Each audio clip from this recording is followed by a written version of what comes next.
ஜர்தோசி நான் ஈவனாக கட் பண்ணணும், நான் என்ன பண்ணாலும் அது எனக்கு ஈவனாகவே வரமாட்டேங்குது அப்படின்றவங்களுக்காக தான் இந்த வீடியோ. ஈவன் எனக்கே வராது, அதனால தான் நான் இந்த மெத்தட் கண்டுபிடிச்சேன். இதுக்கு வந்து நம்ம ஒரு நோட்டில் வந்து ஒரு ஸ்ட்ரெயிட் லைன் ட்ரா பண்ணி வச்சுட்டு அதில் நம்மளுக்கு தேவையான சைஸை வந்து மார்க் பண்ணி வச்சுக்கலாம். நான் வந்து 1 சென்டிமீட்டர் மார்க் பண்ணி வச்சுருக்கேன். இது 1 சென்டிமீட்டர்னு இல்லை, உங்களுக்கு எந்தெந்த சைஸ் தேவையோ அந்த சைஸுக்கெல்லாம் நீங்கள் வந்து மார்க் பண்ணிக்கலாம்.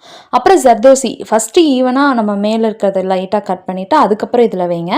உங்களுக்கு எவ்வளோ ஜர்தோசி வேணாலும் வச்சுக்கலாம். மேக்ஸிமம் 5 வரைக்குமே வச்சு நீங்கள் கட் பண்ணலாம். நான் வந்து கொஞ்சம் ஈஸியாக இருக்கட்டுமே 3 வச்சுருக்கேன்.